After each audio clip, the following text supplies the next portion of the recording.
1970, actually the 1930s and 40s. This releases high levels of lead and also uranium. This happens to be from Mexico, brought back by tourists.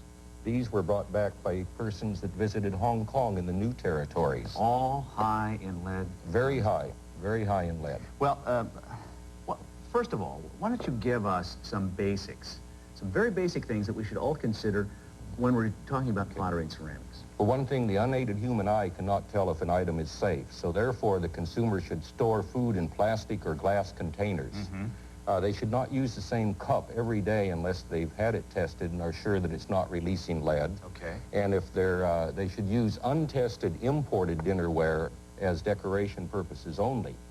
And remember that there were no lead laws in either the United States or Canada prior to 1971, so therefore anything manufactured prior to 1971 is suspect, and it should be used for decoration. All right. And then finally, amateur potters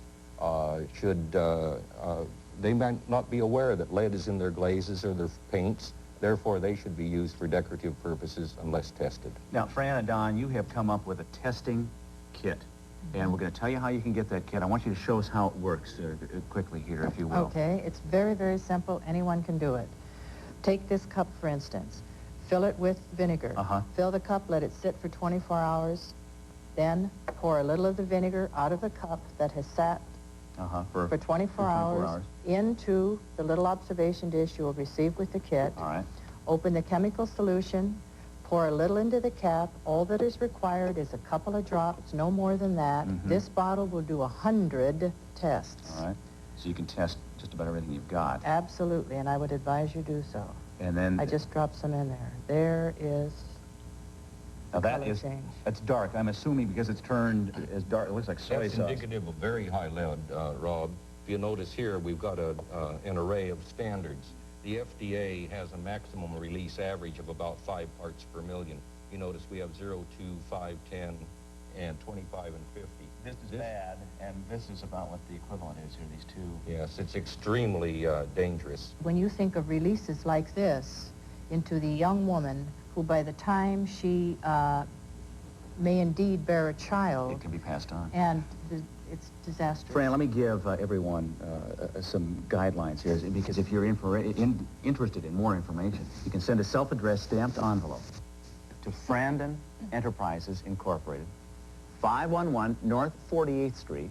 That's in Seattle, Washington, 98103.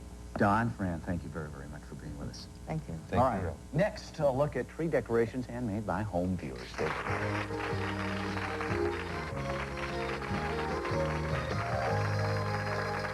tuned. Soon-to-be sister-in-laws just can't see eye to eye. On the People's Court today at 4 on Channel 13, the place to be.